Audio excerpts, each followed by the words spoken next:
ang prinsipyo ng batas is i-discourage dapat ang pag-release ng information about tax records. Yan ang principle ng batas. Or bakit niya pinirmahan? So I think the Filipino public, kailangan niyang magpaliwanag siya sa Pilipino bakit niya pinirmahan yung tax records ni BP Inday at saka yung kanyang asawa. Hindi na niya maitatanggi talaga na wala siyang kamay dito sa impeachment. Hindi niya maitatanggi yan kasi may kamay, kasi siya nakapirma eh. Siya nakapirma, nirelease niya yun. So, ang tanong, kung si speaker yun or mga kakampi niya, pipirmahan ba niya? Balikan lang natin yung last na trial last Wednesday, attorney. Sa pagkakaalam po ninyo, kayo may satisfied doon sa pagsasagot ng mga witness? Kasi ang napansin natin, hindi naman pala illegal pero gumawa sila ng intriga. Di ko lang alam, parte ba ng kanilang script? Nagkataon lang ba na yung terminong unusual ay kanilang binigkas? Ayaw ba nilang direktang sabihin? Kasi parang ang tagal binusisi pa ng husto kung ito bang unusual illegal. Ang tagal nakasagot po, attorney. Ano bang masasabi niyo po? Yun ang problema sa mga witnesses ng prosecution kasi they're acting like an expert witness. Ang expert witness kasi, they have the right to say an opinion. Pag an ordinary witness, they should only testify based on personal knowledge. Yun ang pagkakaiba. Wala silang karapatan ng magbibigay ng opinion kasi hindi naman sila expert witness. So, kailangan, kung ano mang sasabihin po nila doon sa impeachment court, based lang sa kanilang personal knowledge. Hindi na sila dapat magsabi ng mga additional words like unusual, hindi normal. Kung hindi, ano nakita nila? Nakita nila na may nag-withdraw, may normal na mga government transactions. So, ang mga government transactions, normal yan na may pumapasok, may na-withdraw. So, hindi yan matatawag na illegal.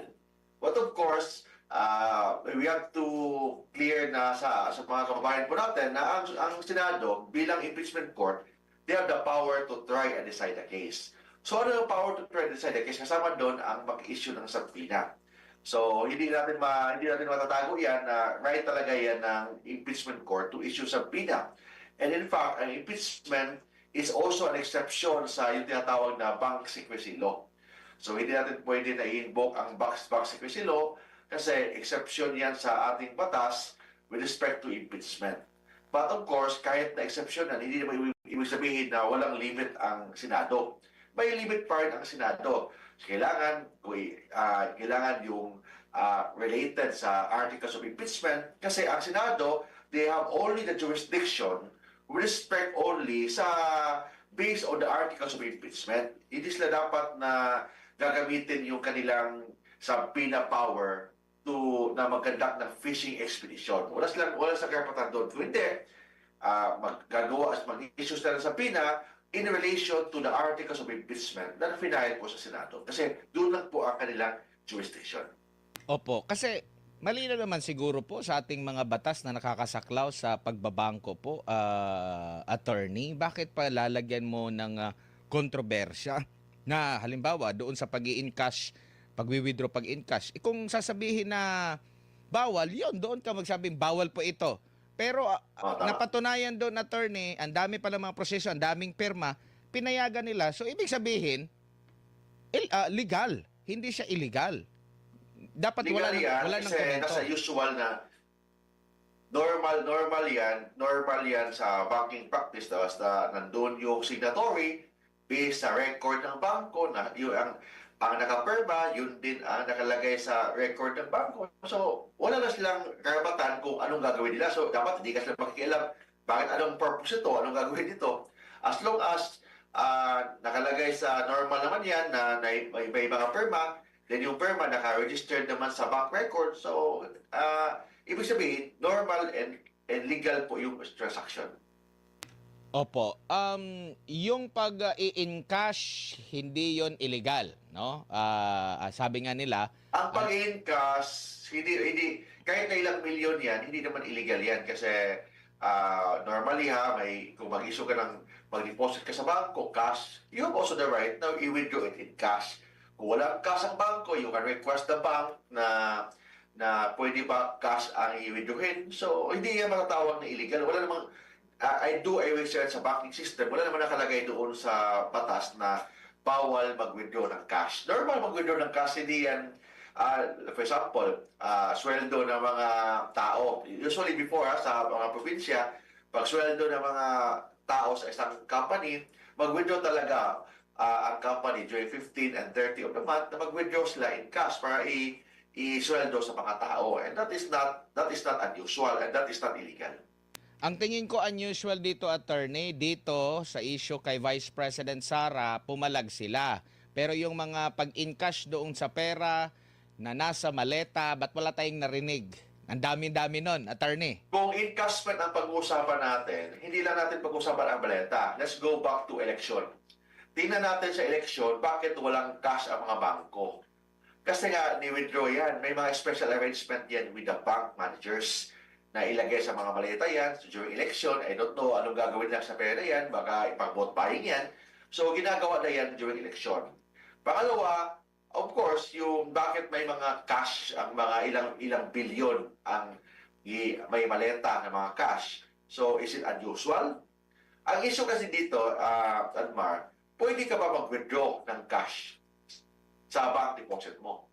Pwede ka ba mag-withdraw ng cash sa bank deposit ng government agencies? Yes, that is not illegal. Kasi for example, may mga sweldo sa mga tao. Dati yung sa mga probinsya, yung mga government offices doon, ang sweldo cash. Wala namang ATM doon.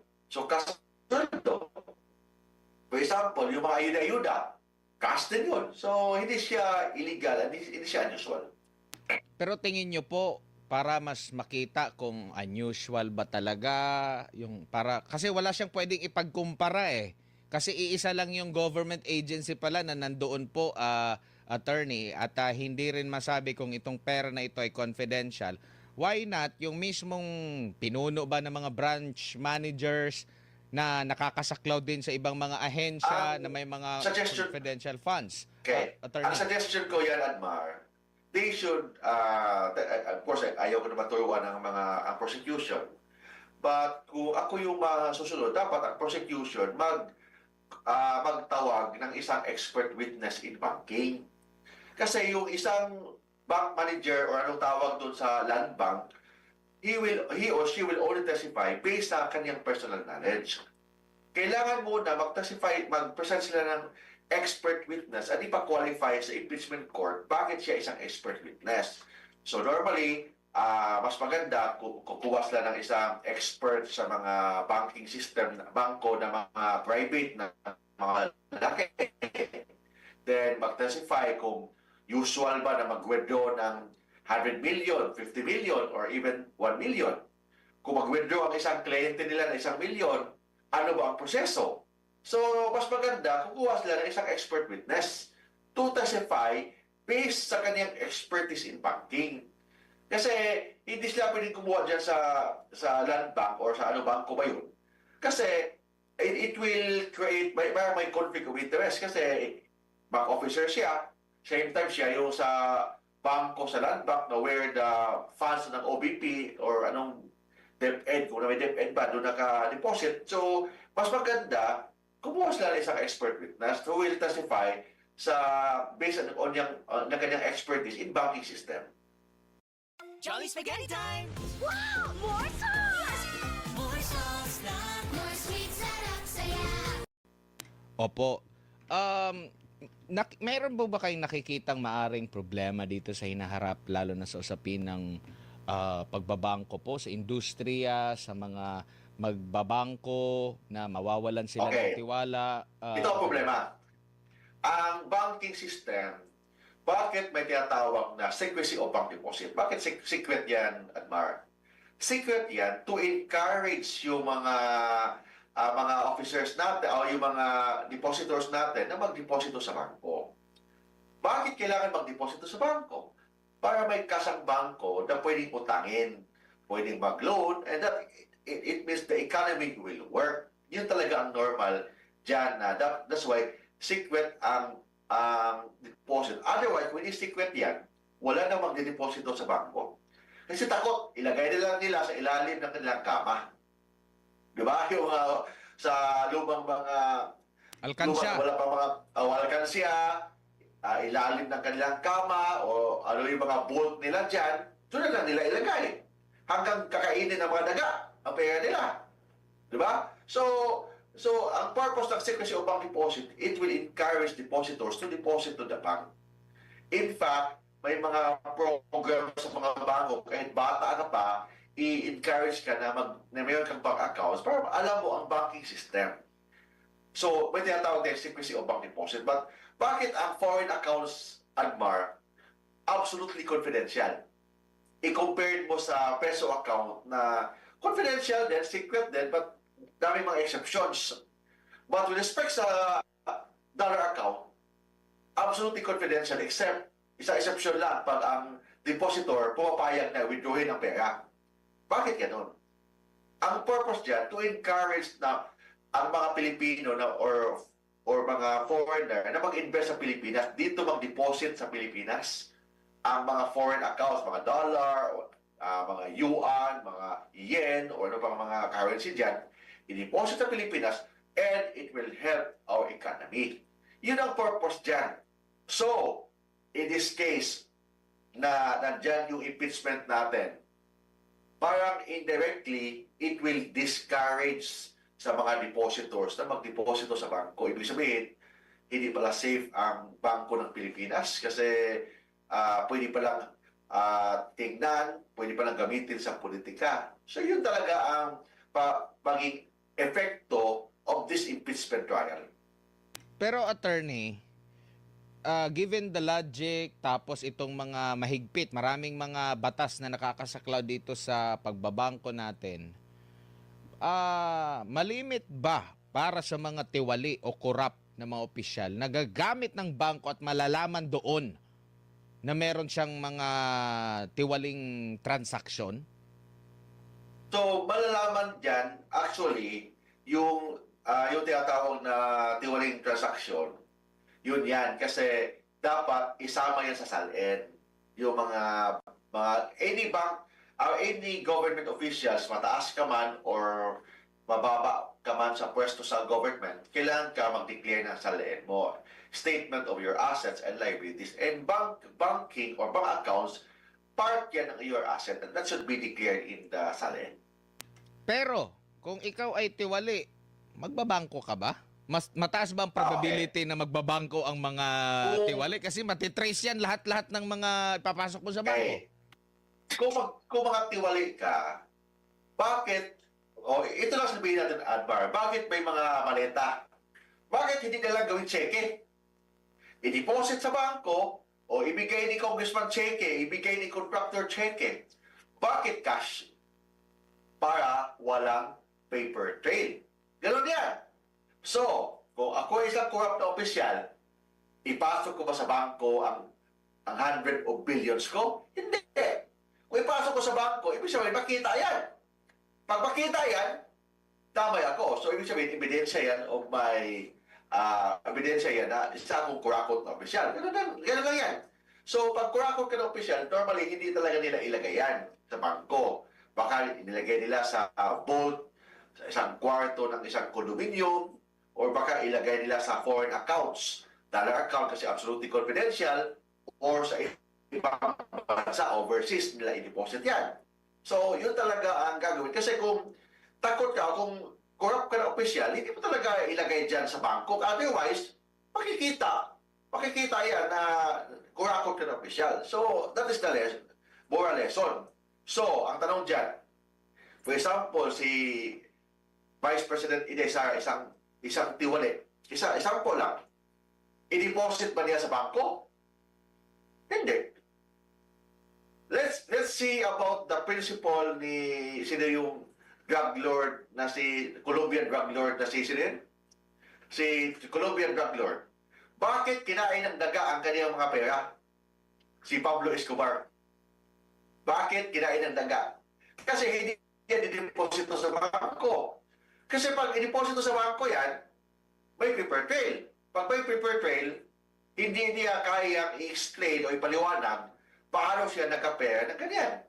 Same also sa mga government officials.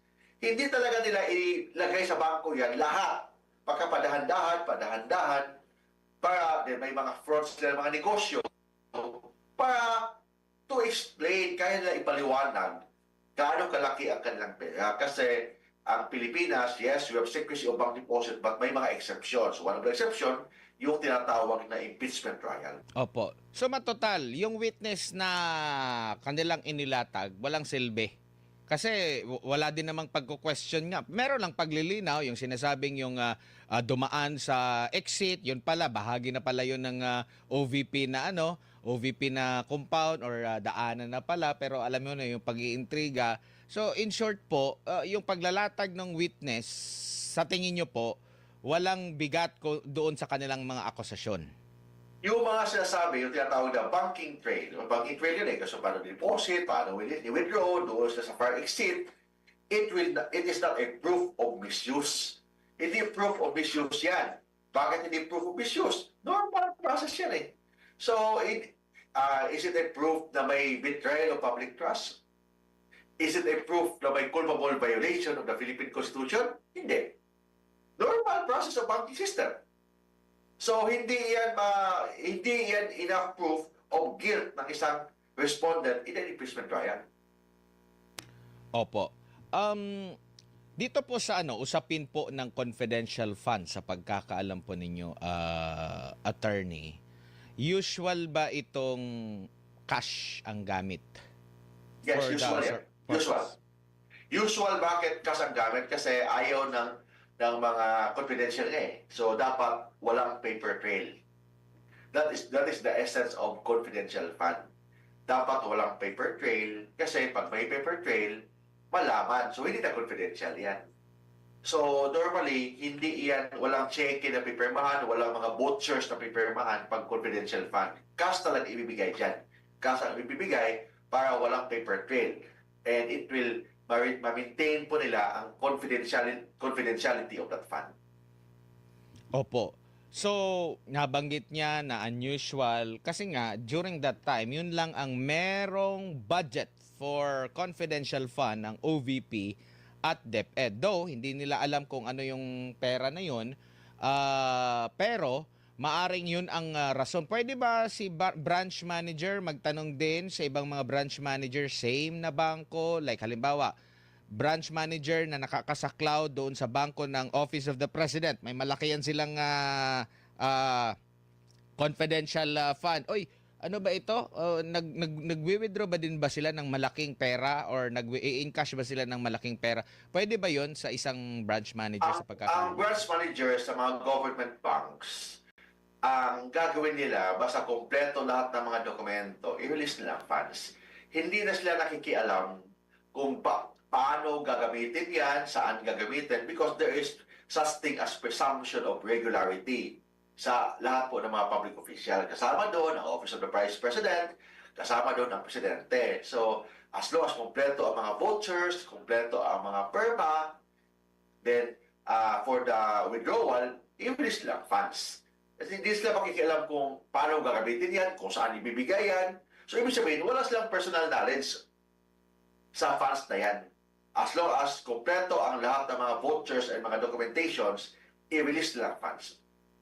Opo. Dito naman po tayo sa pagsubpina kasi naprobahan na po ng korte ang pagpapasubpina doon sa mga financial records and ang presidente po inaprobahan din yung sa BIR ata kung di ako nagkakamali. Tama. Saan lang po saklaw yung authorization ng presidente? Doon lang ba sa public official at kasama ba o kasama din yung kanyang asawa ng public official na private? Not public or private. Yun ang exception na yung mga yung mga tax records are confidential. Kasi kung isa kang BIR official, i-release mo yan, pwede kang maging administratively and criminally liable. Exception lang dyan pag may authority siya from the Office of the President. So yung Office of the President, through the President of the Philippines, siya lang ang may authority to release the bank records, the tax records. Mag-government official ka man or mag-private individual, confidential dapat ang tax record. So, ang exception lang dyan, pag inauthorize ng Presidente ng Pilipinas ang BIR, na i-release yung mga tax records. Pero pag ganito po na mga issue po, attorney, di pa natin alam kung ito ba'y naaayon sa konstitusyon kasi tinatanong pa ito eh. Ang issue kay General Bar, Yes po. bakit, ano ang prinsipyo ng batas? Bakit ang presidente lang ang may authority to release? Bakit hindi na lang ang commissioner ng BIR? Hindi na lang yung deputy commissioner ng BIR or secretary ng finance? Bakit ang presidente ba ng Pilipinas ang may authority to release the tax records? Kasi stricto ang tax record. As much as possible, hindi yan dapat i-release. Kasi kung i-release yan, it will discourage taxpayers to pay taxes kasi ma-expose sila sa, di ba, ang normal dyan, if you have money, confidential. Kasi kung ipagbayabang mo na may pera ka, daming uutang sa'yo, security risk ka pa. Pwede ka ma-hold up, pwede ganon. So, as much as possible, yung mga totoong mayaman, hindi yan nagmamayabang kung magkano ang pera nila at magkano ang dideposito nila sa BIR. So, as much as possible, confidential yan. Kasi kung magmayabang ka na yung kanyang kwarta mo, expose ka sa risk ka of your security.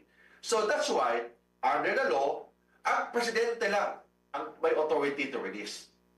Ibig sabihin, mahirap ang mag-release ng funds o mag-release ng tax records. But, ni-release pa rin ni BBM, and I'm sure, ni-release na yan, yes, maybe dahil sa katotohanan, gusto niyang katotohanan, same time, because of politics, kasi kung kakampi pa niya si VP Sara, baka hindi niya pipirmahan yun. Attorney, given yung mga circumstansya dito sa issue kay VP Sara, sa kanyang asawa, so pwede rin itong gawin sa mga politiko, sa ibang mga public official ng madali, gagayahin lang yung proseso. Pwedeng gagawin yan with the authority of the President. And needed ba na mag-explain ng presidente rin? Bakit Presidente, bakit papayagan niya? That is a political question. So, kailangan niya i-explain talaga yan. Of course, kailangan i-explain niya bakit niya pinirmahan na ang prinsipyo ng batas is i-discourage dapat ang pag-release ng information about tax records. Yan ang principle ng batas. Or bakit niya pinirmahan? So, I think the Filipino public, kailangan niyang magpaliwanag siya sa Pilipino bakit niya pinirmahan yung tax records ni BP Inday at saka yung kanyang asawa. Hindi na niya maitatanggi talaga na wala siyang kamay dito sa impeachment. Hindi niya maitatanggi yan kasi may kamay kasi siya nakapirma eh. Siya nakapirma, nirelease niya yun. So, ang tanong, kung si speaker yun or mga kakampi niya, pipirmahan ba niya? Opo. Bakit si Inday, Sara Duterte, bakit pinirmahan niya ang tax record for the release of the tax record? Ang tanong dyan, kung kakampi niya or kaalyado niya, pipirmahan ba ni Bongbong Marcos? So siya lang makasagot dyan. Opo, balikan ko lang yung sa Confidential Intelligence Fund. May nakikita po ba kayo dito na mas malinaw kumpara doon sa sinabi ni NBI Director na national security threat din yung banta ni BP Sara? May national security threat din ba kapag mabulgar kung anong patakaran ng proseso ginagawa para sa pag-release ng Confidential Intelligence Fund? Kasi ito yung gustong mabulgar ng mga mga kalaban ng estado eh. Yung confidential fund, kung i-release yan, yun ang totoong may national threat. Yun yan. Bakit may national threat? Kasi baka ginamit yung funds na yun para to discourage or to fight sa yung mga rebelde, mga CPP, NPA. So possible yan. So hindi dapat i-bulgar yan because it will affect the national security. So yun ang totoong national security risk. Hindi yung alleged na sinasabi ni BP Inday about na may tinawagan siyang assassin na hindi naman yung totoong threat talaga. Tsaka delikado din ito, yun nga, nabanggit nga natin, national security. Kasi hindi lang naman OVP, hindi lang naman DepEd yung nakatry ng Confidential Intelligence Fund. Nandyan yung Office of the President, Department of Justice, DND, DILG, iba pang mga ahensya ng gobyerno na maaari nang busisiin din kung paano Yes. ginamit. Yun ang tinatawag na equal protection of the law. Kung ano yung treatment nila sa account ni BP Inday, dapat yun din ang treatment sa lahat po ng mga government officials. Maging cabinet member ka man, maging presidente ka man, or even congressman, or even local government officials. Kung anong treatment sa account ni BP Inday sa kanyang asawa, yun din dapat ang treatment sa lahat under the principle of equal protection. Opo. Huli na lang topic po, attorney. Kasi dito po sa pagsasampa ng kaso, no, nabanggit ang dating speaker na sa SONA ng Pangulong Marcos Jr. na sasampahan o masasampahan ng patong-patong daw na kaso. At kabilang daw po doon sa reklamo, yung mga testimonya ng ilan sa mga tinaguriang Brave 18, dating mga sundalo, karamihan dating mga Marines. Now ngayon po, dito po yun sa Ombudsman. Sa panig po ng ating DOJ, sinampahan po sila ng cyber libel. In fact, meron na nga sila sa ilang mga RTC na warrant of arrest, no? Nakapag-bail na yung ilan sa kanila, si Attorney Levy Baligod. Now ngayon, merong pahayag dito si si dating speaker. Pero bago muna yan, ikaw ba nagtataka dito sa dalawang piskal na ito, attorney? Ang dapat ang mga Pilipino magbatsyag sa nangyari. Bakit papayagan ng presidente na idemanda si Speaker Martin, but same time, pinayagan din ng DOJ na under the control ng presidente na idemanda yung mga witnesses against the Speaker? Baka may drama lang lahat ito. We do not know. Pero tingnan po natin kung totoo ba talaga na idemanda si Speaker, totoo ba talaga na may makulong, hindi lang mademanda, kung hindi, seryoso ang pag-file ng kaso ng Ombudsman against the Speaker. So, kasi ngayon, daming nagdududa. Dami niya tutuwa sa sinasabi ng presidente na idemanda daw nila si Speaker, but mas marami ang nagduda kung totoo ba yan or drama lang. Baka sinasabi lang niya yan para at least mabawasan ang galit ng taong bayan sa kanya, we will know. Basta ngayon, kailangan magbatsyag ang mga Pilipino kung totoo yung sinasabi ng ating presidente, kasi marami ang nagdududa kasi bakit idemanda ng DOJ ang 18 Marines ng libel na yun ang basihan for the filing of plunder case against the Speaker. Kasi baka yung mga demanda ng 18 Marines, yun ang gagamitin para pahinain ang kaso ni Speaker Martin. Baka nilalaro lang tayo dito or ito ay isang boro-boro or drama lang. We will know sa susunod na kabanata. Hindi po ba magkakaroon or baka krisis ang kakaharapin dito po? Kasi dalawang piskal po ito na nagpatupad ng patakaran o batas, tapos magkaiba po yung kanilang interpretasyon na dito. Merong statement dito si dating Speaker Romualdez. Sabi niya, quote and quote, "Pantay na hustisya lamang ang hinihingi ko.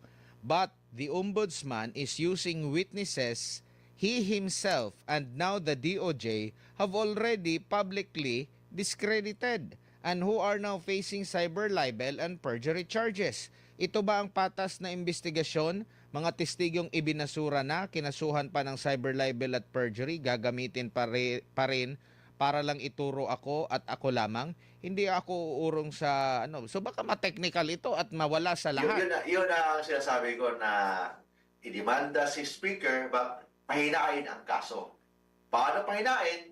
Yung mga witnesses against the Speaker, idemanda ng cyber libel. So ibig sabihin, there is a prima facie evidence na yung mga ebidensya against the Speaker ay hindi katotohanan. So yun yan. So ibig sabihin, baka boro-boro lang ito. Tingnan natin. Bakit boro-boro? Iba yung ang Ombudsman gusto idemanda si Speaker, but ang kabila, ang DOJ, ang mga witnesses ni Speaker, dinemanda naman ng cyber libel. Baka yung resolution ng DOJ, yun ang gagamitin para pahinain ang kaso laban ni Speaker Martin. Yun ang mga possibility na malalaman natin sa susunod. BIA technology has been the clinical standard for 20 years. Kaya pala, kung pagbabasehan mo yung